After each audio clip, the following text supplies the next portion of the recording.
오늘은 복음의 특성이라고 하는 제목을 가지고 말씀을 생각해 보도록 하겠습니다.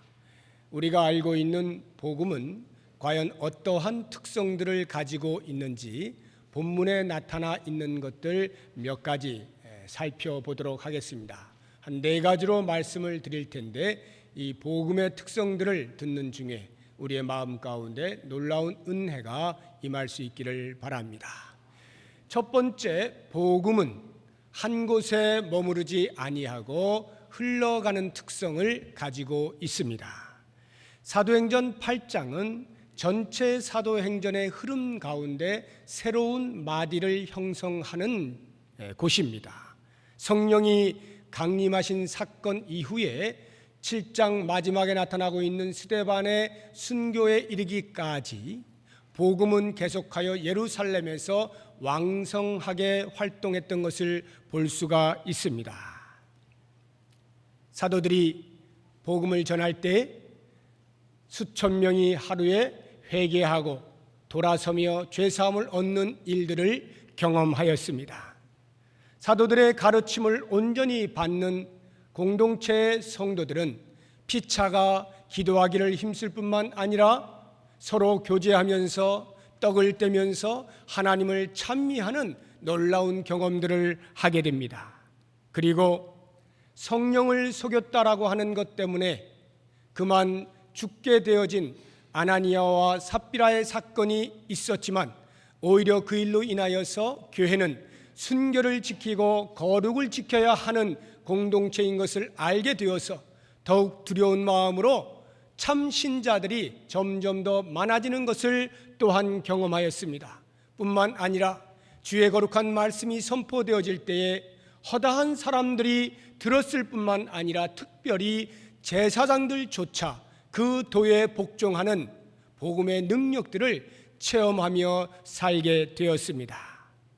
한마디로 복음으로 말미암아서 그들이 경험한 것들은 이루 말할 수가 없는 것입니다. 바로 그것 때문에 그들은 그 복음을 아마도 꼭 움켜쥐고 싶었을 것입니다. 어떠한 외압이 있을지라도 이 복음만은 결코 놓치지 않겠다는 다짐이 있었을 것입니다. 복음의 찬맛을 경험한 사람들이 함께 모여서 그 복음이 주는 혜택을 계속하여 공유하고 싶었을 것입니다. 이것은 복음을 받아들인 사람이라면, 복음을 접한 사람이라면 누구라도 동일한 생각을 했을 것이란 짐작을 해보게 됩니다.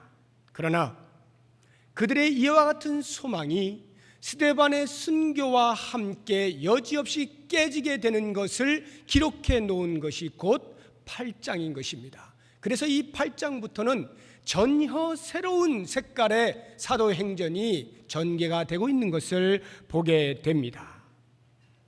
스데반의 순교와 함께 믿는 자들이 흩어지게 되는데 이제는 예루살렘에만 있는 것이 아니라 온 유대와 사마리아에까지 흩어져 나아가게 된 것입니다. 그들이 경험한 그 복음이 너무나 가치가 있고 너무나 복된 것이어서 그것을 예루살렘 안에 꽁꽁 묶어두려고 하였지만 그것은 하나님의 뜻이 아니었습니다. 하나님은 온 세계까지 복음이 증거되어지는 것이었습니다. 그래서 예수님께서는 복음서에서 계속하여 이 하나님의 뜻을 제자들에게 알려주셨던 것입니다. 마태복음 28장 19절에 보면 너희가 가서 모든 민족을 제자로 삼으라 말씀하고 있고, 마가복음 16장 15절에 보면 너희는 온천에 다니며 만민에게 복음을 전파하라 말씀하고 있고, 누가복음 24장 47절에 보면 또 그의 이름으로 죄사함을 받게 하는 회개가 예루살렘에서 시작하여 모든 족속에게 전파될 것이 기록되었다고 말씀하고 있습니다. 결국 예수님께서는 승천하시기 바로 직전에 제자들을 다시 한번 모아놓고 사도행전 1장 8절에서 이렇게 말씀하십니다. 오직 성령이 너희에게 임하시면 너희가 권능을 받고 예루살렘과 온 유대와 사마리아와 땅 끝까지 이르러 내 증인이 되리라 말씀을 해 주신 것입니다. 그렇습니다. 복음은 한 곳에 머물러 있지 않고 계속하여 흐르는 특성을 가지고 있는 것입니다. 예루살렘에만 머물러 있을 수 없는 것입니다. 그래서 그 복음이 흩어진 사람들을 통하여 계속하여 이웃하고 있는 지역으로 나아가게 된 것입니다. 이렇게 한 곳에 머물지 않고 흘러간다라고 할 때에 이것을 옮겨가는 것으로 이해하시면 안 됩니다. 오늘은 이 지역에 있다가 내일은 그 복음이 저 지역으로 옮겨가는 개념이 아니라 이 지역에 있던 복음이 차고 넘쳐서 흘러 옆에 있는 지역으로 가게 되어지는 것을 말합니다. 그래서 8장 1절을 보시게 되면 그날에 예루살렘에 있는 교회에 큰 박해가 있어 사도 외는 다 유대와 사마리아 모든 땅으로 흩어졌다라고 말씀하고 있습니다. 즉 사도들은 여전히 예루살렘의 그 박해 가운데서도 머물러 있었던 것입니다. 그들이 머물러서 무엇을 했겠습니까? 복음을 증거하는 자신들의 본연의 사명을 감당을 했던 것이죠. 그러니까 복음이 한 곳에 머무르지 않는다는 말은 옮겨 다닌다는 개념이 아니라 흘러서 계속하여 차고 넘친다라고 하는 것이고, 더 정확하게 표현을 하자면 복음이 전염된다, 이렇게 이해를 하시는 것이 맞을 것입니다. 이와 같은 복음의 특성은 다름 아닌 하나님의 마음을 대변해주고 있는 것입니다. 복음이 예루살렘에서 갇혀있게 되어질 때에 하나님께서는 그들이 전혀 예상할 수 없었던 스데반의 순교를 허용하시고 뿐만 아니라 큰 박해가 일어나게 하셔서 강제로 흩으시지 않습니까? 그래 가면서까지라도 전 인류가 복음을 듣고 회개하여 죄사하는 은총을 입기를 원하시는 하나님의 마음이 그 복음 속에 담겨 있는 것입니다. 그렇게 하나님의 마음이 담긴 복음이 예루살렘으로부터 시작하여 전 세계를 흘러 바로 이 시대 이곳 대한민국에까지 들어온 것 아닙니까? 그 흘러 들어온 복음으로 인하여서 우리가 그 복음에 전염된 사람들이 아닙니까? 2000여 년 전에 발흥되었던 그 복음, 예루살렘으로부터 시작됐던 그 복음은 결코 그 자리에 머물러 있지 아니하고 계속 번져나가서 우리에게까지 미쳤다라고 한다면 이제는 우리를 통하여서도 여전히 아직도 그 복음이 들어가지 아니한 나머지 마지막 한 종족에 이르기까지 계속하여 흘러가야 되는 것을 기억하고, 혹이나 우리들에게 그것을 명하실 때 우리가 거부할 수 없는 것임을 알아야 하는 것입니다. 그러므로 사랑하는 여러분, 이제는 우리가 복음을 쥐었다고 하면 이 진손을 펼치십시오. 오므려서 그 복음을 간직하고 있는 것이 아니라 두 손을 활짝 펴서 복음이 어디든지 나아갈 수 있도록 하는 것, 이것이 우리가 해야 할 마땅한 사명인 것을 꼭 기억하시기 바랍니다. 이제 두 번째로 이 복음이 갖는 특성은 박해 가운데서도 꽃을 피운다는 것입니다. 복음은 박해의 한가운데서도 여전히 꽃을 피우는 특성을 가지고 있습니다. 초대교회 정황에서 박해라고 하는 것 또는 핍박이라고 하는 이 단어는 뗄래야 뗄 수가 없는 밀착되어진 용어입니다. 당시 예루살렘에는 얼마나 많은 핍박들이 있었습니까? 예수 그리스도의 죽으심과 부활을 경험하고 성령의 강림하심을 체험하게 된 사도들이 입을 벌려서 그 놀라운 복음을 외치게 되었을 때 주변에 있는 사람들은 가만히 있지 아니하였습니다. 특별히 유대 종교 지도자들은 그들의 자리가 위협되어지는 것 때문에 그 사람들을 잡아다가 신문을 하고 위협을 하고 더 이상 복음을 전하지 못하도록 하는 그런 일들을 벌였습니다. 그러나 그럼에도 불구하고 그 와중에 이 사도들은 결코 그들의 입을 다물지 아니하였죠. 성령의 충만함을 경험한 그들에게는 담대함이 있었습니다.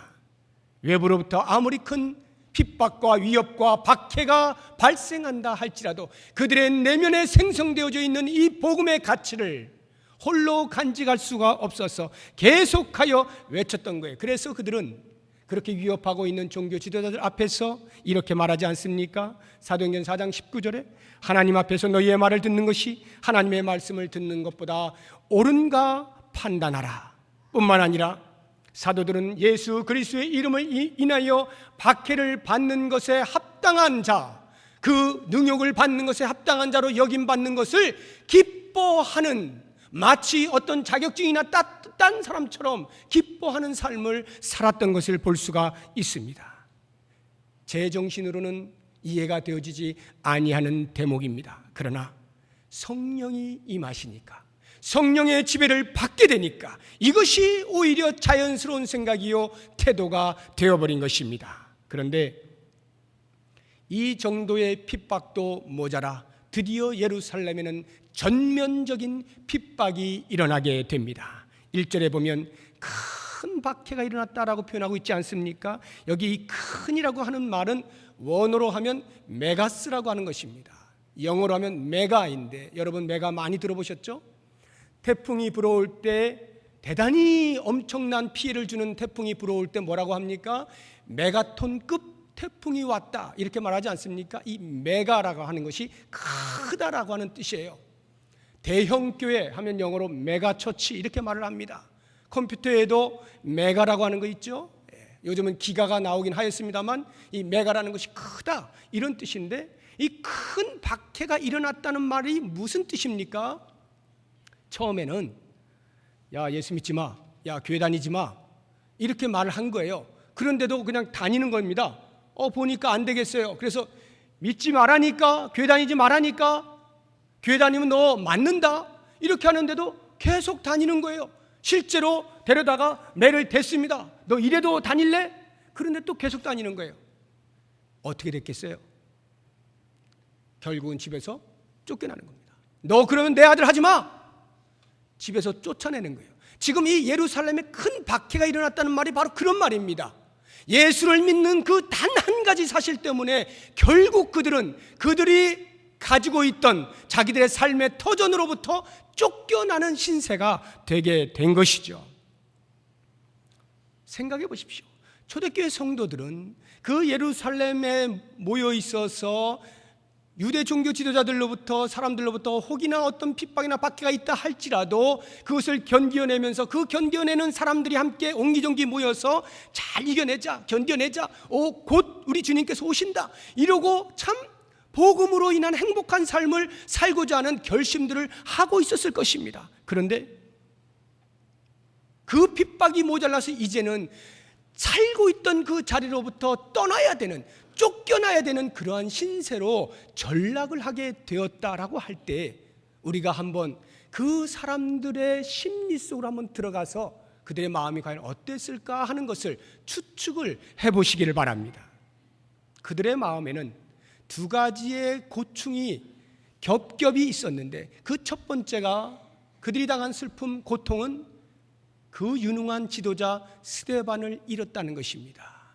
스데반은 그야말로 역사에 능통하면서 그 어마어마한 유대 종교 지도자들 앞에서 조금도 굴하지 아니하고 기독교가 왜 진실이냐, 왜 진리이냐를 온전하게 변증하였던 훌륭한 교회의 지도자였습니다. 그런데 그 지도자를 잃어버리는 슬픔을 당하게 된 것입니다. 만약 하나님께서 그 스데반을 지켜주셨다면, 보호해 주셨다면 그들은 아마도 훨씬 더 큰 용기를 가지고 그러면 그렇지 우리 하나님이 보호해 주시지 이 힘으로 기꺼이 모든 박해를 뚫고 나갈 것이다, 훨씬 멋있는 삶을 살았을런지 모르겠습니다. 그런데 이상하게도 그런 일이 일어나지 않고 오히려 참담하게 그 자리에서 죽어버린 거예요. 돌에 맞아 죽어버린 것입니다. 이러한 고통뿐만 아니라 또 한 가지 더 그들이 갖고 있는 고통이라는 것은 바로 이렇게 큰 박해로 인하여 자기들의 삶의 터전을 내어놓고 쫓겨나야 하는 신세가 되었다는 것, 이것이 또 하나의 큰 슬픔이요 고통이었습니다. 외국으로 이주하는 것, 이민 가는 것 그렇게 쉬운 게 아니죠. 저도 얼마간 생활을 해봤습니다만 목적을 가지고 떠난다라고 할 때에도 결코 쉬운 것이 아닙니다. 가지고 있던 모든 관습과 문화들을 이겨내야 하는 어려움이 있는 것입니다. 모든 익숙함을 버리고 어색함을 받아들여야 하기 때문입니다. 그런데 지금 이 예루살렘에 있는 성도들은 그 정도의 고민이 아니에요. 자기의 터전을 그대로 놔둔 채 빈털터리로 쫓겨나는 것입니다. 강제로 쫓겨나는 거예요. 3절에 보시면 바울이죠. 사울이 교회를 잔멸하기 위하여서 각 집마다 돌아다니면서 성도들을 색출해내지 않습니까? 그래서 잡아다가 옥에 가두잖아요. 이러한 상황 속에서 누가 집 정리하고 그 밭을 정리해가지고 현금으로 챙겨가지고 들고 나갈 수가 있겠어요? 지금 잡히면 곧 죽는 것인데, 그러니까 이것저것 챙길 겨를이 없어요. 그냥 몸만 피할 수만 있어도 감사한 거죠. 불이 나게 도망가는 것입니다. 아무것도 준비되어지지 아니한 채 외지로 떠나야 하는 그러한 그들의 삶의 고통, 슬픔을 생각해 보시기 바랍니다. 이러한 그들의 심리를 이해하게 된다면 그렇게 고향에서 내몰리게 되는 순간에 그들의 마음에 어떤 생각이 들었을까요? 이거 내가 복음을 받아들여서 상당히 좋은 경험들을 하긴 하였는데 이렇게까지 될 줄은 전혀 몰랐어. 내가 혹시 이거 잘못 받아들인 것 아닐까라고 하는 일말의 후회나 아쉬움이나 어떤 회의가 들지 않았겠느냐라고 하는 것입니다. 이것이 그들의 마음을 추적해보는 저의 눈인데, 성경은 저의 이와 같은 추측을 단 한마디로 일축해내고 있는 것을 보게 됩니다. 4절을 한번 보시기 바랍니다. 우리 4절 다 같이 한 목소리 읽어보겠습니다. 시작. 그 흩어진 사람들이 두루 다니며 복음의 말씀을 전할세. 그 흩어진 사람들이, 쫓겨난 사람들이 두루 다니며 복음의 말씀을 전할세. 앞뒤 문맥 살피지 않고 이 말씀만을 보자고 하면 참 큰 감동이 있습니다. 이 사람들 대단하다. 자기들의 삶을 놔두고 오직 복음을 증거하는 일을 위하여서 목숨을 걸고 이곳저곳을 뛰어다니면서 그렇게 전파하는구나. 대단하다. 나도 그와 같은 삶을 살고 싶은데 라고 하는 어떤 도전이 되어지는 것입니다. 그런데 지금 제가 배경을 설명해 드린 것에 의하여 이 말씀을 보게 되면 어떻습니까? 그렇게 간단한 게 아니죠. 이들은 복음을 전하기 위하여 길을 떠난 것이 아니에요. 전혀 그런 의도가 없었습니다. 그냥 외압에 의하여 할 수 없이 밀려서 쫓겨나고 있는 거예요. 그러니까 그들은 쫓겨나게 되면서 무슨 생각을 해야 정상인가 하면, 내가 도대체 어디 가서 정착을 할까? 나는 과연 무엇을 해서 먹고 살 수 있을까? 무슨 직장을 다녀서 우리 가족을 먹여 살릴까? 이것이 그들의 머릿속에 가장 먼저 떠오르는 내용이 되어야 하는 것 아니겠습니까? 그런데 그러한 상식에도 불구하고 성경은 우리에게 말하기를, 그들이 그 피난의 길을 걸어가는 그 길에서 두루두루 다니며 어디에 정착할까가 아니라 복음을 전하고 있었다. 이렇게 기록을 해내고 있는 것입니다. 사랑하는 여러분, 극도의 불안정한 삶의 여정 가운데에서 어떻게 이렇게 복음을 전할 마음이 생길 수 있느냐는 것이죠. 그들의 발길이 닿는 곳마다 어떻게 정착할까가 아니라 어떻게 내 속에 있는 이 복음을 전할까, 이것으로 고민을 한 것입니다. 여러분들은 어떻게 이 현상을 이해하시겠습니까? 무엇으로 이 현상이 다가올 수가 있겠습니까? 복음의 위대함, 내 속에 거하고 있는 복음의 위대함, 그것 외에 과연 무엇으로 이 현상을 설명할 수가 있겠습니까? 복음은 박해 가운데서도 꽃을 피울 수 있는 것임을 그들의 삶을 통하여 입증해내고 있는 것입니다. 그렇습니다. 복음은요, 박해가 크면 클수록 오히려 더 찬란하게, 더 화려하게 꽃을 피우는 것을 알아야 합니다. 복음의 위력은 오히려 박해를 받으면 받을수록 더 찬란하게 나타나는 것을 꼭 기억하시기 바랍니다. 우리의 한국 교회가 오늘날의 이 땅에 이렇게 뿌리를 내릴 수 있는 것은 바로 그 선진들의 박해라고 하는 걸음을 먹고 여기까지 온 것임을 기억하시기 바랍니다. 그러므로 아무것도 복음 앞에 막아설 수 없는 것 기억하시면서 혹시라도 이 자리에 복음 하나 때문에, 예수를 믿는다는 그 한 가지 사실 때문에 혹시라도 박해를 받고 있는 분들 계십니까? 염려하지 마십시오. 근심하지 마십시오. 무엇을 먹을까, 무엇을 입을까? 아니라 내 속에 있는 이 복음은 그 어떠한 외부적인 박해도 빼앗아갈 수 없는 것임을 다시 한번 고백하면서 이 복음이 찬란하게 나를 통하여 꽃피어지는 복의 통로가 되어질 것에 대한 소망을 품으실 수 있기를 바랍니다.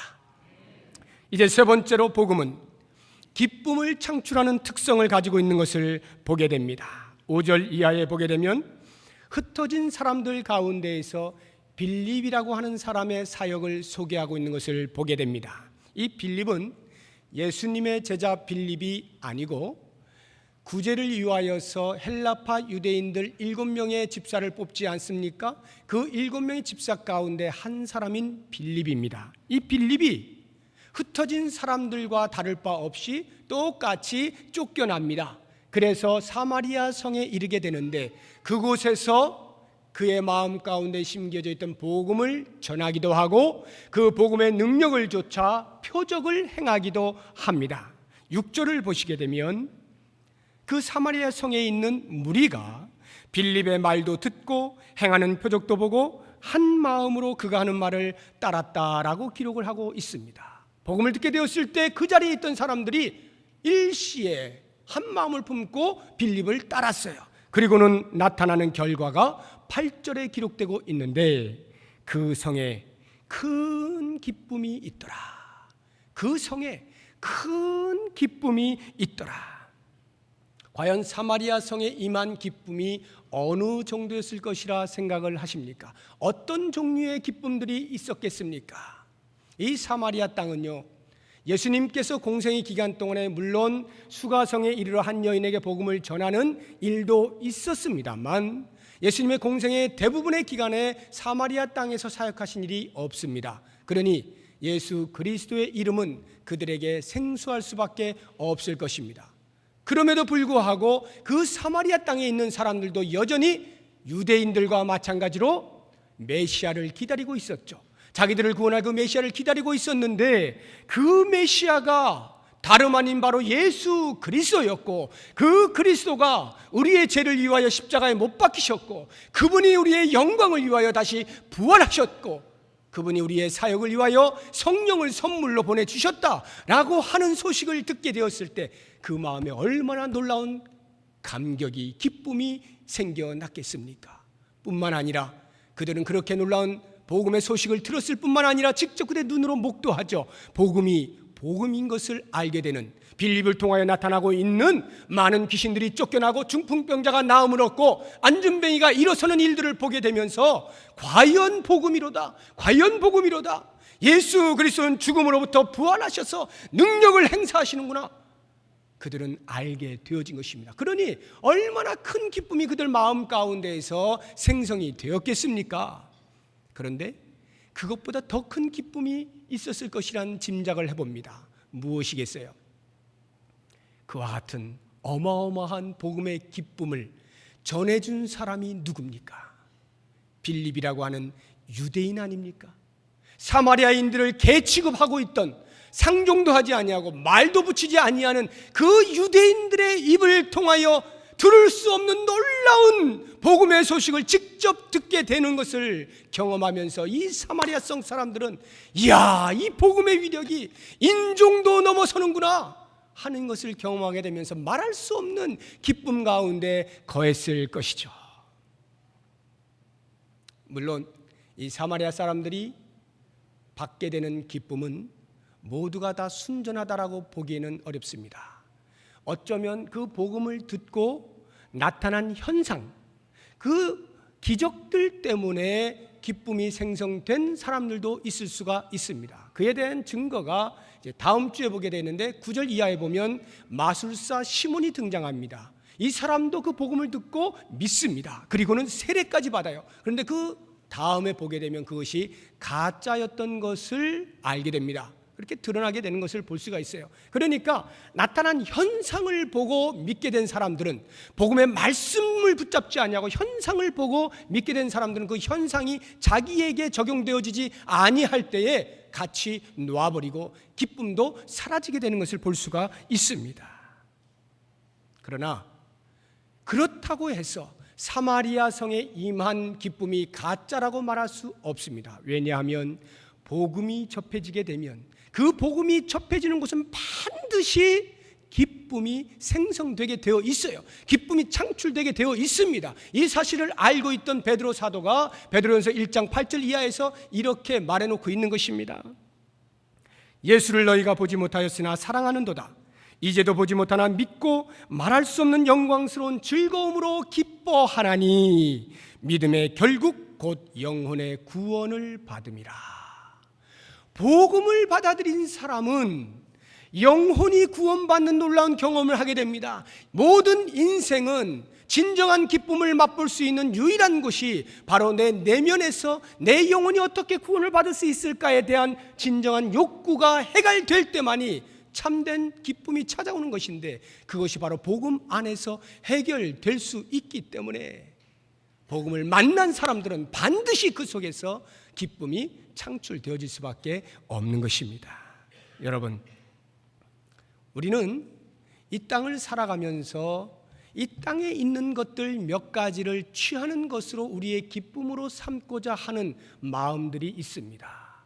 우리도 모르는 사이에 이 사회가, 이 사단의 지배 가운데 있는 세상 풍조가 우리들로 하여금 그와 같이 그런 정도로 만족하며 살도록 약을 쳐놨어요. 우리는 그 약을 먹으면서 착각을 하는 겁니다. 그것이야말로 나를 진정으로 기쁘게 해주는 것들이라 생각하고 이 땅에 있는 것들을 성취하는 데에 혈안이 되어 있기도 합니다. 그러나 그러한 것은 잠시 잠깐이죠. 진정한 기쁨이란 이 내면의 평안에서 오는 것입니다. 내면의 평안, 내면의 평안은 어디에서 그럼 옵니까? 그것은 하나님과 단절된 그 끈이 다시 연결되어질 때, 하나님과 화목되어질 때 진정한 평화가 찾아오는 것이죠. 하나님과 화목되어질 수 있는 유일한 길이 무엇입니까? 오직 예수 그리스도를 나의 구세주라 고백하는 그 순간에 하나님과 화목하게 되어지는 것이죠. 예수 그리스도, 그분에 대한 이야기가 복음 아닙니까? 그러므로 이 복음을 만나게 된 사람은 그리스도를 만나게 되는 것이고, 그리스도를 구세주라 고백하게 되는 것이고, 그리스도를 구세주라 고백하는 순간 하나님과 화목하게 되어지는 것이고, 하나님과 화목하게 되어지는 순간에 우리의 마음 가운데 우리도 모르는 사이에 찾아오는 평화를 맛보게 되는 거예요. 이 평화가 곧 우리에게 기쁨으로 나타나게 되는 것입니다. 사랑하는 성도 여러분, 이와 같은 기쁨이 우리 가운데 있습니까?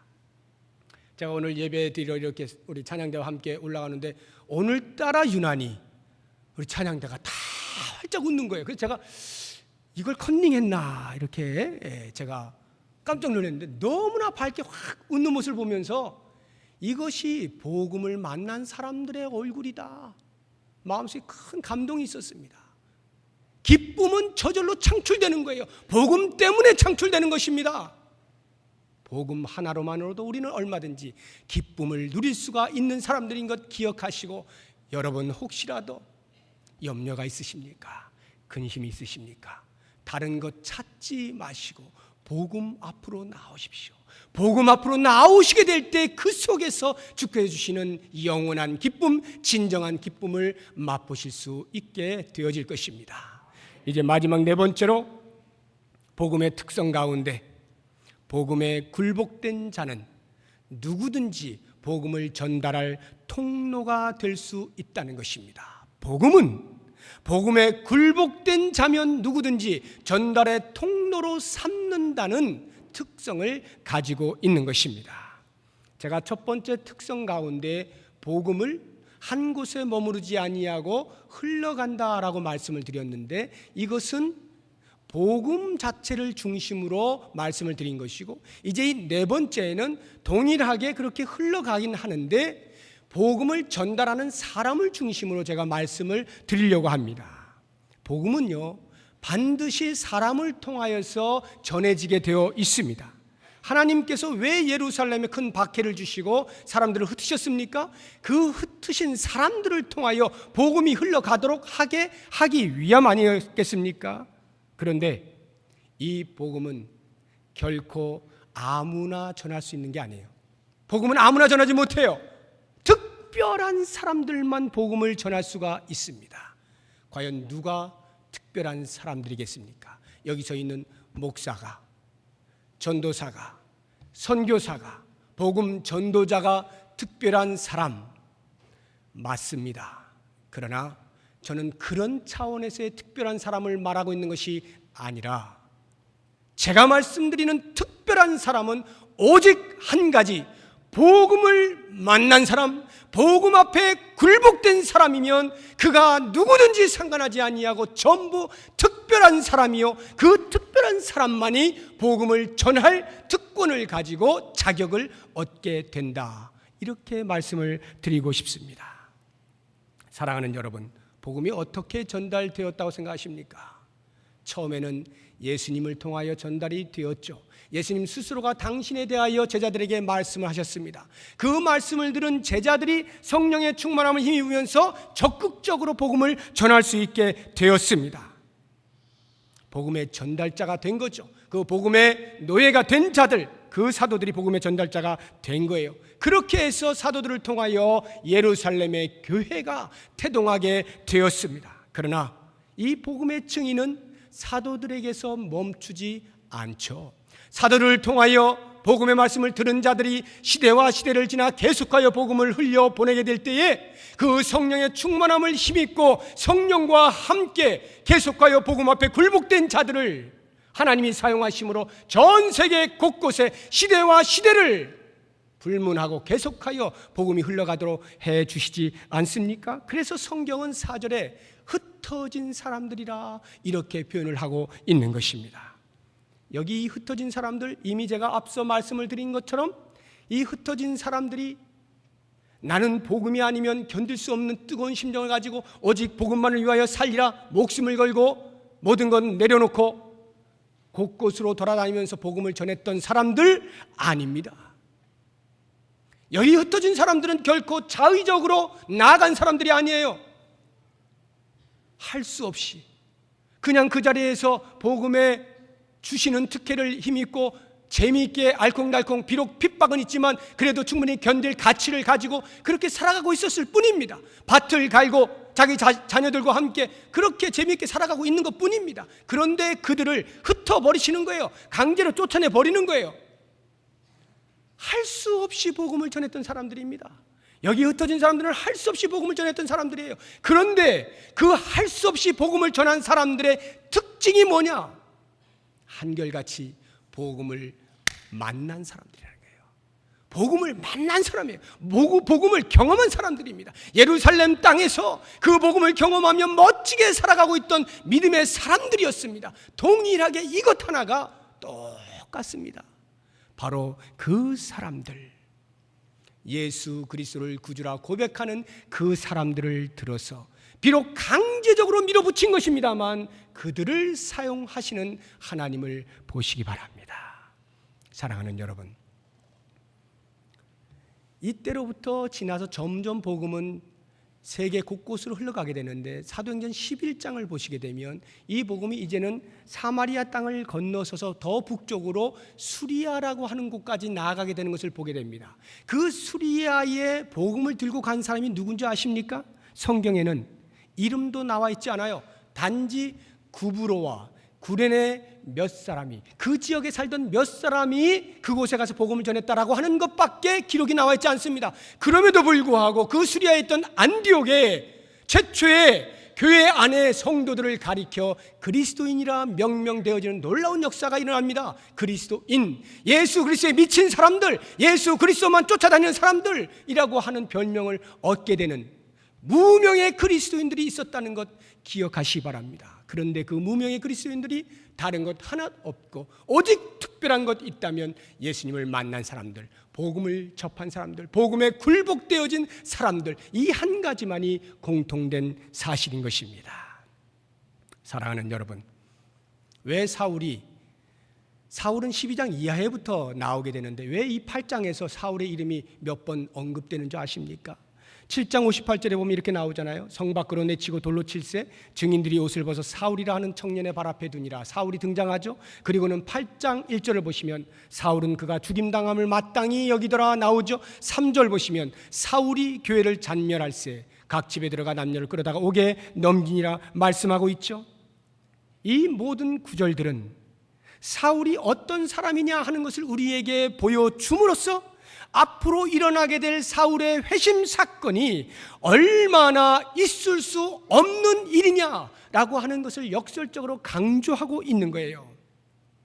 그리고 뿐만 아니라 그와 같은 사울에 의해서도 복음은 전달될 수 있다라고 하는 것을 말씀하기 위하여 등장시키고 있는 것입니다. 흩어진 사람들이 얼마나 평범한 사람들입니까? 아무것도 가진 것 없는 사람들입니다. 그럼에도 불구하고 그들을 사용하십니다. 그런데 한 걸음 더 나아가 사울을 사용하셨다라고 할 때에는 그 사울이 누굽니까? 유대주의자죠. 율법주의자죠. 예수교라고 하는 그 신흥 종교가 발행하는 것에 대하여 그 누구보다 이 감정이 참지 못하여서 집집마다 돌아다니면서 다 잡아다녔던 그 사람 아닙니까? 다시 말하면 복음의 반항자, 복음의 대적자, 그 사울이 복음의 위대한 통로가 되고 있는 것을 우리에게 말씀하고 있는 것입니다. 마치 이것은 무엇과도 같으냐면 왕이 자기를 반역한 사람을 잡아다가 데리고 와가지고 훈계를 하고 너 다시는 그러지 마라, 이제는 나를 위하여서 열심히 충성해라, 이러고는 일을 맡겨주는 것과 마찬가지인 것입니다. 인간 역사에 이런 경우가 있습니까? 없어요. 자기를 반역하면 그 자리에서 참수입니다. 볼 것도 없죠. 감히 나를 반역해? 잘라내는 것입니다. 그러나 영적인 세계에서는 그렇지 아니한 거예요. 이 반역자, 이 대항자, 이 대적자 사울을 복음 앞에 굴복을 시키고는 그 사울을 들어 사용하시는 하나님입니다. 그러므로 과거에 내가 누구였느냐라고 하는 것은 전혀 중요하지 않아요. 지금 내가 예수를 주로 고백하고 있느냐가 중요합니다. 과거에 내가 얼마나 알코올 중독에 쪄들어 있었느냐 중요하지 않습니다. 내가 과거에 얼마나 담배를 피우고 있었느냐, 과거에 내가 얼마나 추한 일들을 하고 있었느냐 중요하지 않습니다. 지금 내가 예수를 만나고 있는가, 지금 내가 복음에 굴복되어 있는가, 이것이 중요해요. 이렇게 복음에 굴복되어진 사람을 통해서 하나님께서는 과거를 묻지 아니하시고 오히려 사울처럼 훨씬 더 위대한 복음의 전도자로 사용하시는 것입니다. 그러므로 사랑하는 성도 여러분, 내 과거의 영광을 묻지 마십시오. 내 과거의 추함도 들출 필요 없습니다. 지금 내가 복음 앞에 굴복하고 있는가, 지금 내가 복음 앞에 무릎을 꿇고 있는가, 이 사실을 점검하시기 바랍니다. 여기에 굴복되어진 자는 하나님의 의로운 오른손으로 들림받아 놀랍게 사용이 되어질 것입니다.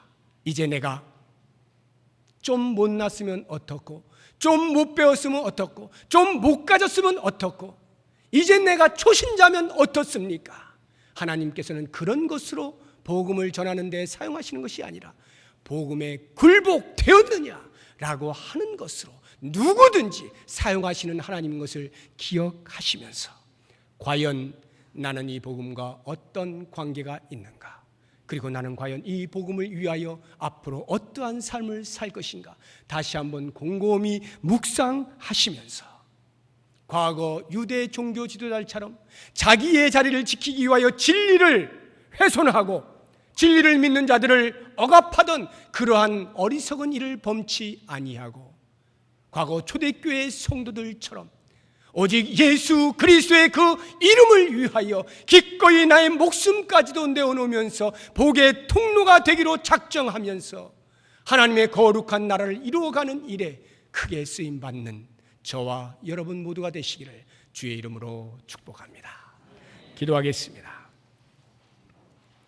하나님, 우리는 과연 복음을 전염시키는 사람들입니까? 복음에 굴복되어 우리의 나아가는 곳곳마다에서 복음을 흘러 넘치게 하는 자들입니까? 다시 한번 돌아보며 이 진리의 말씀, 기쁨이 넘치는 말씀, 우리의 속에 간직하지 아니하고 밖으로 꺼내어 모든 사람이 들을 수 있도록 외치는 복된 삶을 살게 하여 주시옵소서. 예수 그리스도의 이름으로 기도드립니다. 아멘.